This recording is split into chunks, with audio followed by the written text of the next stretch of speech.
Hi everyone, it's me, Sir Etan, and for today's video, pag-uusapan natin lahat ng mga patungkol sa Civil Service Examination or yung tinatawag nating Career Service Examination na kinakandak ng Civil Service Commission. Sa video na to, pag-uusapan natin lahat ng mga requirement when it comes to educational attainment. Ano ba yung kailangan na degree mo kapag mag-take ka nito? Ilang taon ba dapat? Ano ba yung mga papeles na kailangan mong i-submit? Magkano yung babayaran mo? But also, pag-uusapan natin kung ilang oras mo siya i-take, ano yung mga subjects na kailangan mong i-review. So anything about civil service exams. So I hope you will tune in and you will finish this video and will also share with your friends na gusto rin makapasa sa civil service examination. So ano pang hinihintay mo? Pag-aralan natin yung civil service exam here in the Philippines. So come on! Una nating tanong ay ano nga ba ang career service examination? So, ang Career Service Examination ay isang exam or pagsusulit na kung saan sinusukat yung kakayahan, abilidad, at kahandaan ng isang individual upang magtrabaho sa isang opisina o departamento ng ating gobyerno. So, lahat ng gustong magtrabaho sa ating government, no, in any departments, kailangan merong tayong qualification which is dapat maipasa mo yung sub-professional level or yung professional level ng career service examination natin. The second question is bakit kailangan kong ipasa yung career service examination?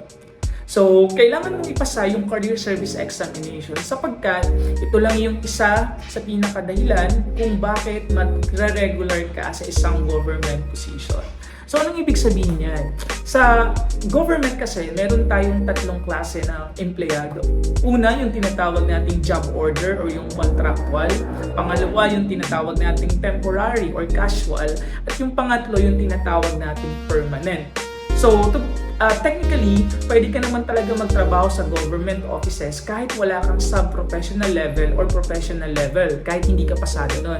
Subalit, magiging casual employee ka or job order lang yung pwede mo na pasukan. So, para ma-permanent ka, kailangan maipasa mo yung either of the two exam depending dun sa iyong position sa government. Now, let's proceed with the third question. Ano po yung pagkakaiba ng civil service exam na sub-professional level at yung professional level? Okay, pag-usapan natin. So, yung sub-professional level ay tinatawag nating first level eligibility. Samantalang, yung professional level ay tinatawag nating second level eligibility. So, ano yung pagkakaiba ng dalawang yun? So, kung ikaw yung empleyado na gustong magtrabaho or nagtatrabaho sa isang mga task na clerical, okay, yung mga nasa support system natin, so, pwede mong i-take yung sub-professional level. Pero, kung ikaw yung klase ng empleyado na technical yung iyong mga ginagawa, no? So, kailangan yung sub-professional level yung eligibility mo. So, either of the two, pwede mong magamit para ma-permanent ka sa job, pero depende pa rin dun sa iyong job na a-applyan. Sapagkat, kung yung a-applyan mong job ay nangangailangan ng second level eligibility and ang pinasa mo pa lang ay yung sub-professional level, you have to take the professional level. So, let's go with question number 4. Sir Etan, ano yung maganda sa dalawa? Sub-professional level or professional level? So, ang sagot ni Sir Etan sa inyo is parehas silang maganda. Because both qualification, no, passing either of the two tests, no, will make you permanent in a government office. But the question here is sino yung mas mataas, yung mas magagamit mo, no, ng mas mataas. Siyempre, yung second level eligibility. Kasi kung gusto mo mag-apply sa mga positions that requiring technical expertise, kailangan second level yung iyong qualification. Tuloy natin yung pagkakaiba ng sub-professional level at ng professional level natin when it comes to civil service examination. So, unahin natin yung haba ng oras na binibigay para matapos mo yung examination. Kapag sa professional level, yung ititake mo, binibigyan ka ng 2 oras at 40 minutes or 2 hours and 40 minutes para matapos yung inyong exam. Samantalang kapag magtitake ka ng professional level, binibigyan ka ng 3 hours and 10 minutes for you to be able to pass the examination. Para malaman natin kung ano yung mas mahirap sa dalawang exam, so pag-usapan natin ngayon yung coverage or yung mga kailangan mong ma-review kung mag-take ka nitong dalawang examinations na to. So kung nakikita ninyo, so ito yung ating mga topics na kailangang maaral pagdating sa sub-professional and professional level. So credit po sa CSC para sa pictures na to. So tingnan natin. So meron tayong 4 na area na kailangang ipasa pagdating sa exam na to. So we have what we call the verbal ability. Okay? Number 2, we have the numerical ability. We have the analytical ability, and the last one, we have the general information. So 4 yung area na kailangan nating aralin. Okay? So sa examination na to, first, kailangan, for both exam, kailangan mong reviewin yung verbal ability when it comes to number 1, vocabulary. So, kailangan marami kang alam ng mga vocabulary, yung mga meanings nila, synonyms, antonyms. Tapos, kailangan yung grammar and correct usage. So, yung tamang subject-verb agreement natin, finding the error within a sentence. So, yun yung mga bagay na makikita dito sa tanong. And pangatlo is yung correct or logical reasoning. So, nandito yung medyo mahabang tanong kasi meron tayong paragraph organization and meron tayong reading comprehension. So, ito yung mga part na kailangan mong aralin sa verbal ability. Going to the second part of the exam, which is the numerical ability. So, it talks about mathematics. One good thing about civil service examination is hindi naman ganoon kahihirap yung math nila. So technically, kaya minsan natatakot tayo sa math kasi akala natin mahirap. But in civil service exam, honestly speaking, mga basic yung mga matatanong usually. So you just have to master the number sequence. Yan yung medyo challenging. And the basic operation, including the rules and integers. So addition, subtraction, multiplication, division. So dapat alam mo yan.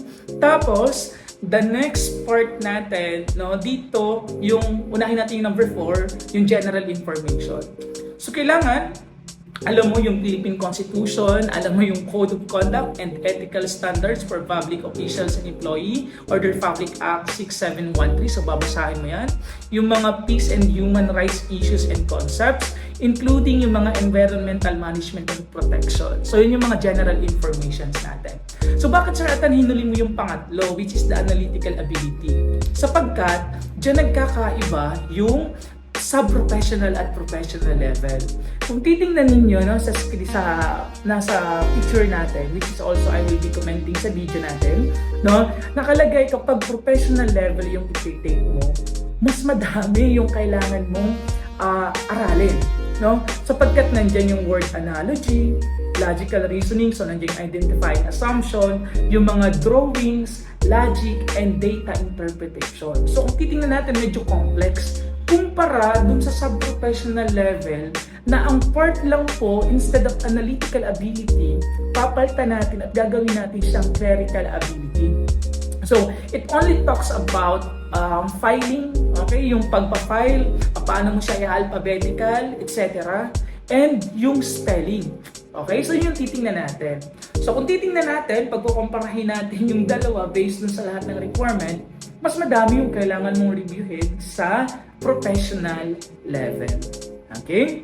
Katan, ang dami po ng mga coverage na aming aaralin. So, ilan po yung tanong, para dun sa exams na yon. So, ito na, sagutin natin yung tanong na yon. So, para sa professional level, meron tayong 170 questions. Kapag dating naman sa sub-professional level, meron tayong 165 questions. Okay? So, mas madami yung professional level ng 5 tanong lang. So, Sir Atan, so nabanggit niyo po kanina na mayroong PPT at saka CSC COMEX. So, ano po yung pagkaiba ng PPT at CSC COMEX? So, ganito yan. So, kapag PPT, yan yung tinatawag nating pen and paper test. So, yun yung sabay-sabay kayong lahat. Sa loob ng isang taon, dahil walang lagi ito, madalas, So, for 2024, we have March 3, And we have August 11, 2024. Yan, you can see, no, yan yung ating start of application and end of applications natin.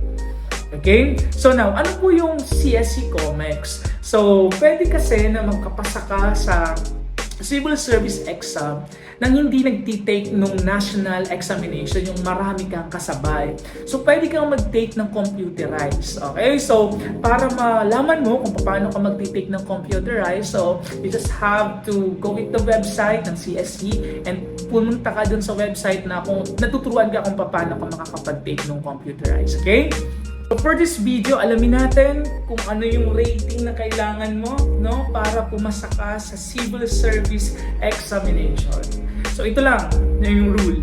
So para pumasa ka sa civil service examination, kailangan makakuha ka ng 80%. So now let's go sa lahat ng mga requirement na kailangan mong ipasa. 5 lang yung kailangan mong i-prepare. Una, kailangan mong tapusin, no, yung application form. Ilalagay ko mamaya dun sa baba, no, sa link ng video ito, yung Google Drive link para ma-download mo yung application form. Pangalawa, mag-submit ka ng passport size photo.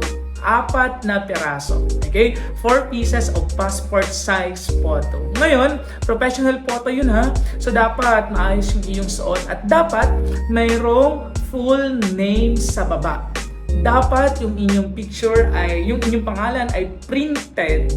Okay? Pangalan, middle initial, apelyido, at perma sa taas. Okay? Full name with signature above. Pangatlo, no, kailangan mong magdala ng kahit anong original and photocopy of any accepted ID, no, identification card. Tapos, kailangan mo ding magdala ng birth certificate as a proof. And panglima, you have to pay 500 pesos as an examination fee. So, yun lang yung lahat ng requirements natin. Ulitin natin, accomplish form, no? Kailangan ninyo ng 4 pieces na passport size, professional, white background, mayroon na pangalan, no? Pangalan, pangitna, apelyido, perma sa taas. Pangatlo, kailangan ninyo ng original and photocopy of any accepted valid ID. Pang-apat, no, kailangan ng birth certificate. At pang-lima, you have to pay 500 pesos.